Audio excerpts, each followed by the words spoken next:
So, in the next couple lectures, I want to talk about the Crito.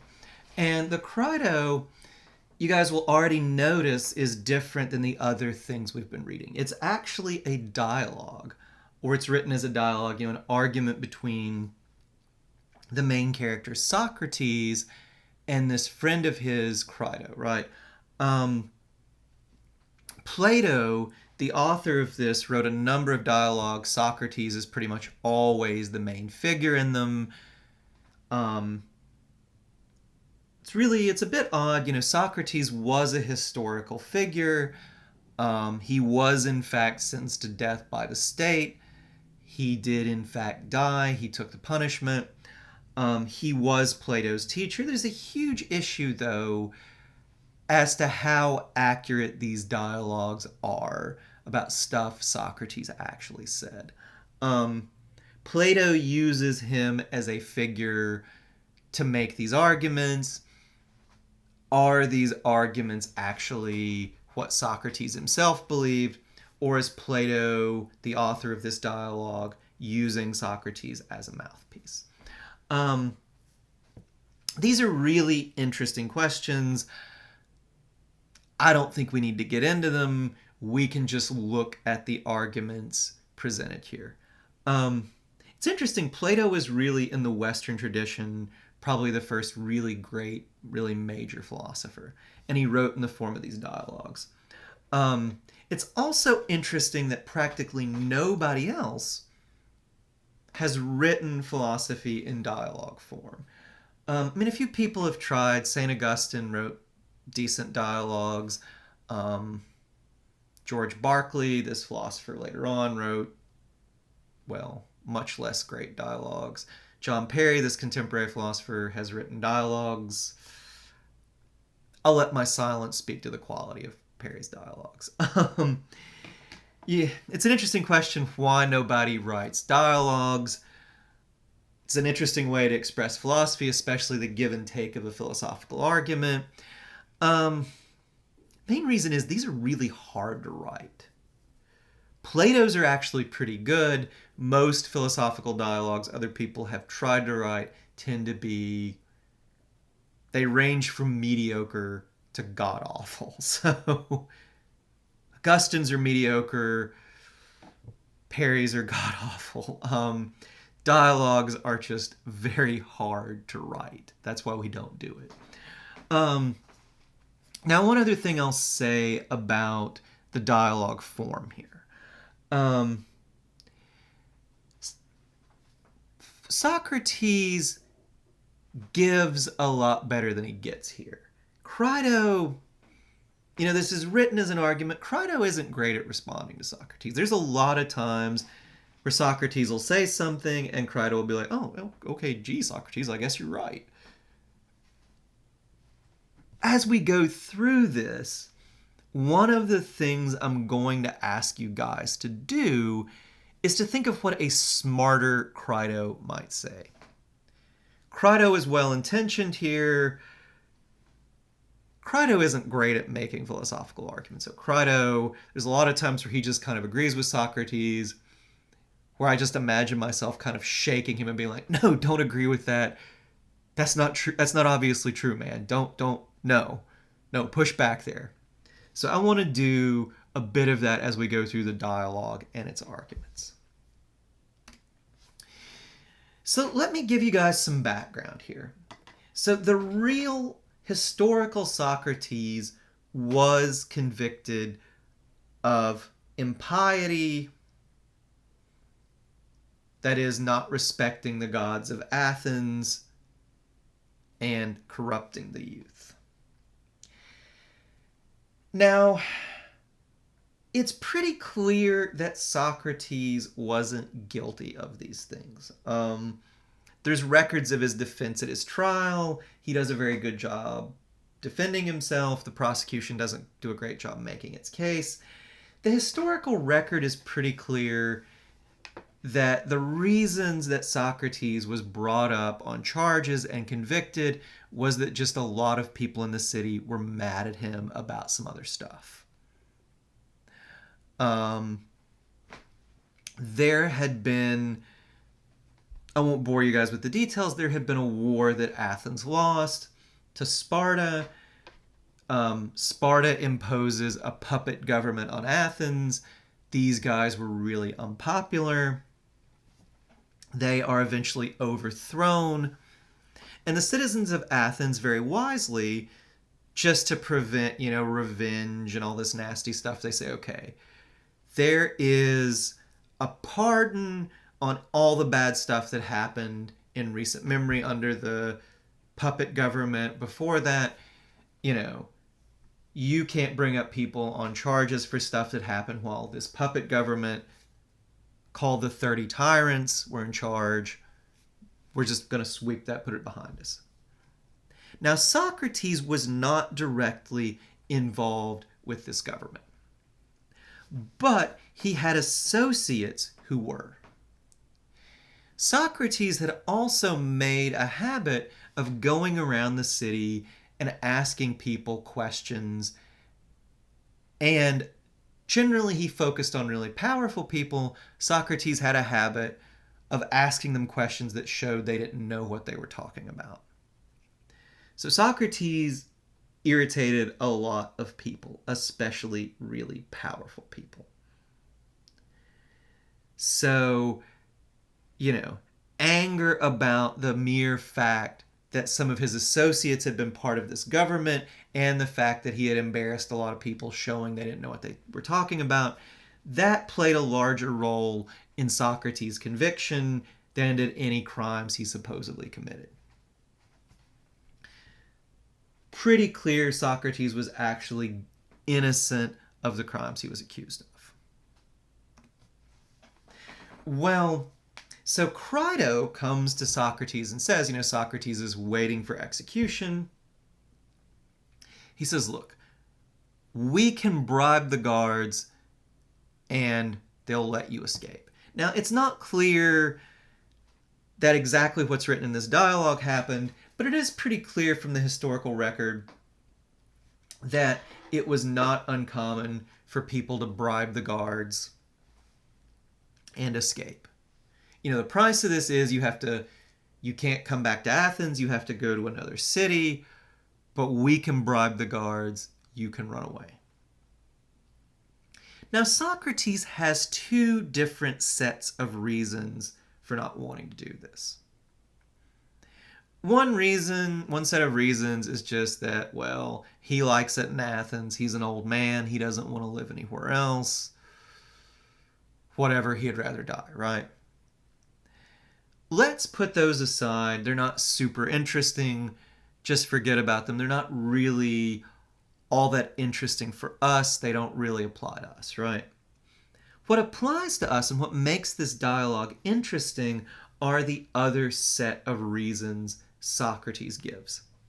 Socrates says, well, look, even if I wanted to leave the state, even if I wanted to preserve my life in the face of this death sentence that you and I, Crito, both think is unjust, I have a duty not to do it. It would be morally wrong for me to do what you want me to do, Crito.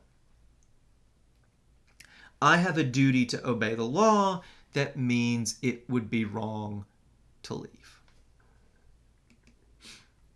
Now, what does Socrates think the duty to obey the law means? Now, Socrates doesn't say, oh, well, we as a citizen have a duty to obey whatever the law tells us to do. Socrates himself, in another dialogue, the Apology, which is actually a record of his defense at his trial, brings up the fact that he's broken the law in the past. Once under the 30 tyrants, they wanted to murder this Athenian general, and, like a lot of bad governments, they want as many people to be involved in it as possible, so everybody's got blood on their hands. So they order Socrates and some other people will go bring this guy in. We'll have a sham trial and kill him. Socrates says, nope, not going to do it, goes home. So Socrates pretty clearly thinks that it's justified breaking the law sometimes.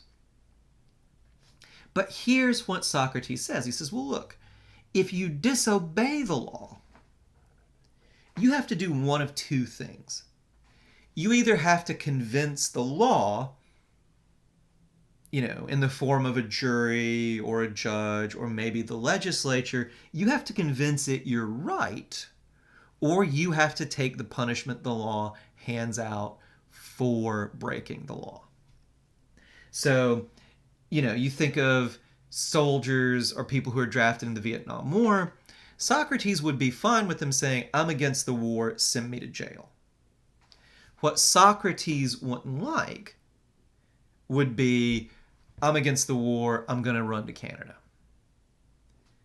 The one group says, I disagree with the law, I'm going to try to convince you that I'm justified in breaking it. If not, you send me to jail, I'll take the punishment.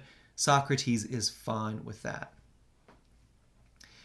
The second group says, I don't agree with the law, I'm going to break it and avoid the punishment. Socrates doesn't like that.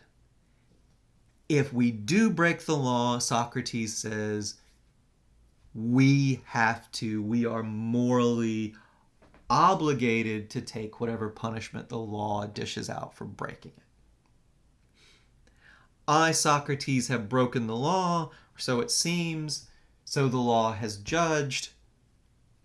Well, I would still do that because my conscience said to speak out in Athens, to ask these powerful people questions.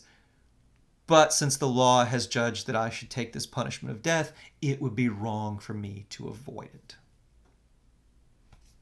Okay, so hopefully that makes Socrates' position clear. We don't have to just do whatever the law tells us to do, but we do have to take the punishment the law gives us if we break it. Well, why does Socrates think there is such a duty to obey the law?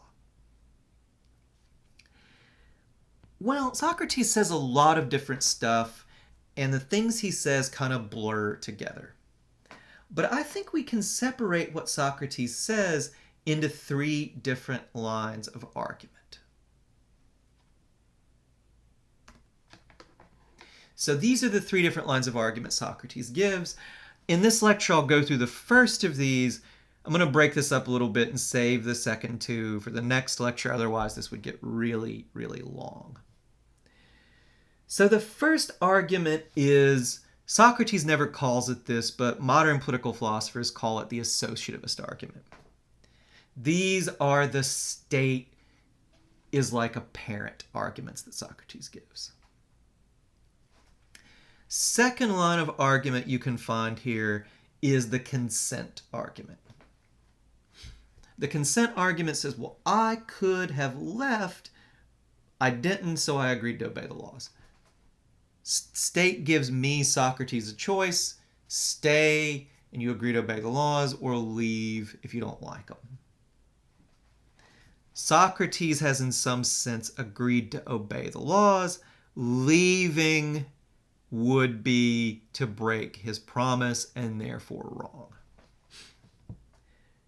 Finally, there's the so-called, contemporary philosophers again will call it this, Socrates never does, natural duty of justice or Kantian argument. If I leave the city, if I refuse to take my punishment, I am destroying the laws so far as it's within my power, right? Socrates makes this claim. I think what he's getting at is this Kantian line of reasoning. Well, what if everybody did this? Okay, so we'll talk about the first one before we finish this lecture. We'll save the second two for the next lecture. Now, just to tip my cards to you guys a little bit, I actually think these get better as you move down the list. I don't think the associativist argument is a very good argument for reasons we'll shortly get to. The consent argument's a bit better, has some problems. If any of these are going to work, I think it's going to be number 3. This is the best of the 3 lines of argument Socrates offers. All right. So the associativist argument, or, as Socrates puts it, the state is like our parents. We have duties to our parents because they protected us, provided for us, and made us into who we are, right? The state also protected us, the state in the sense of the government, provided for us, and made us into who we are. So we have duties to the government in the same way we have duties to our parents. We have the same duties to the government we have to our parents. Therefore, we have a duty to obey the government, so we have a duty to obey the laws. Obeying the laws just is obeying the government. Is this a good argument? Look at it for a second and ask yourself, is this a valid argument? Well, it's actually not, right? As stated, this argument has a missing or implied premise, I think. So Socrates says, well, we have the same duties to the state we have to our parents, the same duties to the government. Well, but he never says what those duties to our parents are. You, Socrates, want to say we have a duty to obey the government. Well, if we have the same duties that we do to our parents, means we have to have a duty to obey our parents, right? So here's the associativist argument revised with the missing or implied premise plugged in.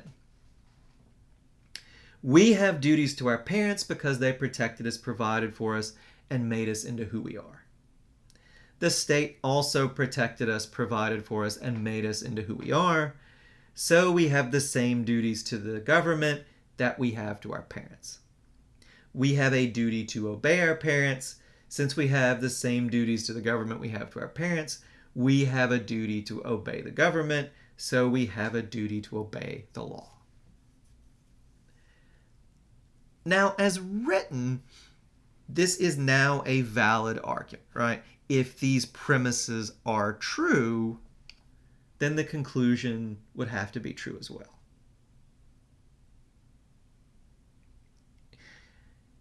Is it a good argument? Is it, in the terms of our logic lectures, a cogent or sound argument?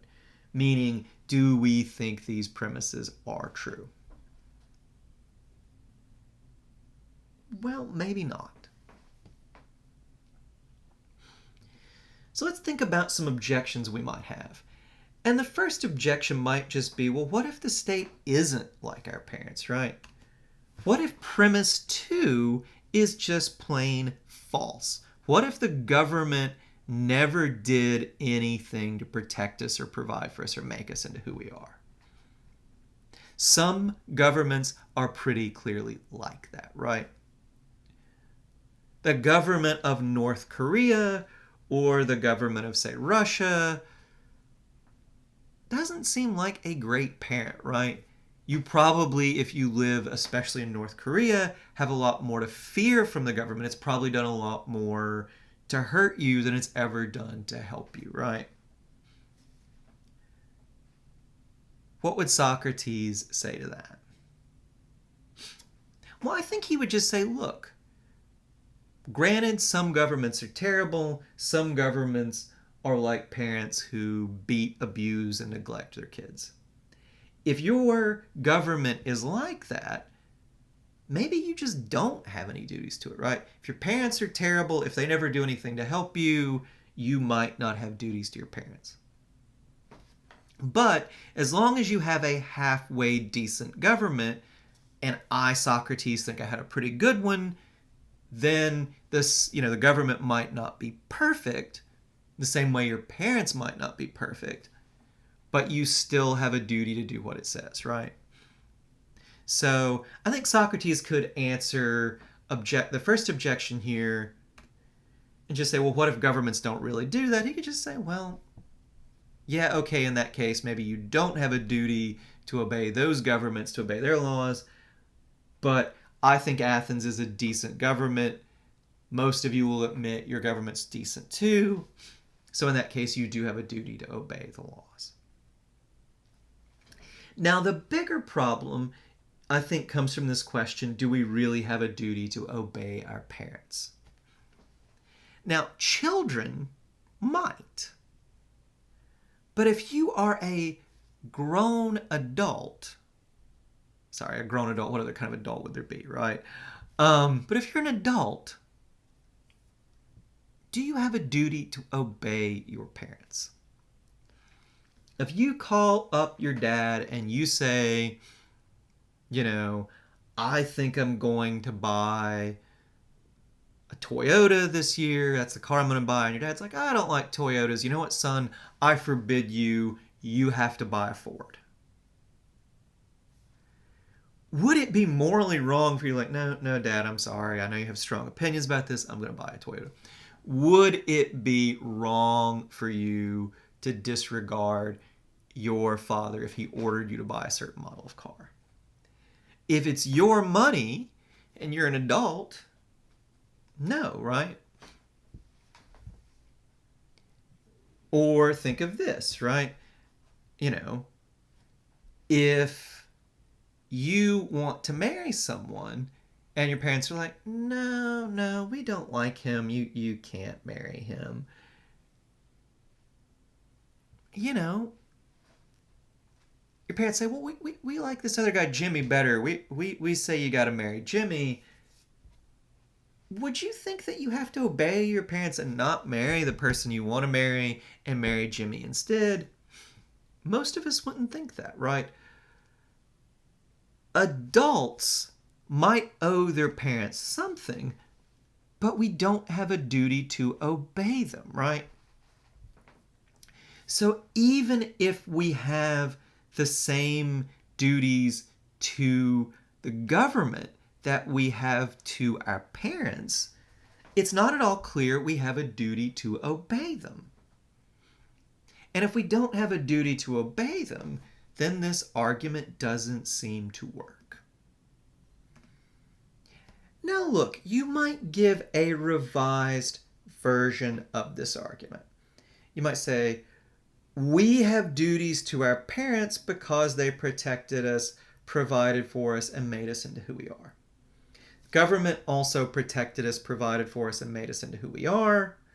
So we have the same duties to the government we have to our parents. We have a duty to respect our parents. Since we have same duty to government as parents, we have a duty to respect the government. So we have a duty to obey the law. Well, this just doesn't seem to me to be a valid argument, right? Is it clear from the fact we have a duty to respect this government that we have a duty to obey it, right? Those seem to be different things. And this is a point where I think a smarter Crito, Crito who's not just, oh, gee, Socrates, that's a great point. A smarter Crito, I think, could say this back to Socrates. Look, you have a duty to respect your parents, Socrates. Okay, fine. But if your parents were about to do something horrible, shameful, if your dad was drunk and he was about to go set the neighbor's house on fire, and you thought, oh no, he'll think better of this, he'll regret it, you, Socrates, would have a duty to stop him. It wouldn't be just like, oh, well, let dad do whatever he wants, even though he'll regret it later, and this is a bad idea. No, your duty to respect your parents would mean you have a duty not to obey him, but to prevent him from doing this. You, Socrates, think that the government of Athens is about to kill an innocent person. You, if you really have a duty to respect the government of Athens, well, you have a duty to stop them from making this horrible mistake. So, and we can picture a smarter Crito saying, you, Socrates, have a duty to flee to prevent Athens from killing an innocent person, even if you, Socrates, might not really want to flee. So I actually think a smarter Crito could turn this whole argument around on Socrates. Yes, maybe you do have a duty to respect Athens, but a duty to respect Athens and its government is not the same as a duty to obey Athens and its government. Now, I'm not going to just beat up on this argument, so I'll leave this, alone after a bit. I'm not going to go too deeply into this, but we might also wonder if the state is really like our parents, right? Part of the reason we might think we have duties to our parents, well, it's not just that they helped us out, gave us stuff, protected us. It's because that there was a certain attitude behind it, right? Our parents loved us. They did it out of concern for us. The government doesn't love us, right? I mean, government's not the kind of thing that can love us. Uncle Sam, or whatever symbol you want to stand for Athens, does not provide for you out of a sense of love and concern, because it's just not the kind of thing that can feel that, right? Uncle Sam as a actual person does not exist. Uncle Athens, whatever that would look like, also doesn't exist. So I'm pretty skeptical that we actually have the same duty to the government that we do to our parents. But even if we do, I don't think this line of argument works. In fact, a smart Crito could actually turn it around on Socrates. So next lecture, let's look at Socrates' better arguments for this claim that we have a duty to obey the law.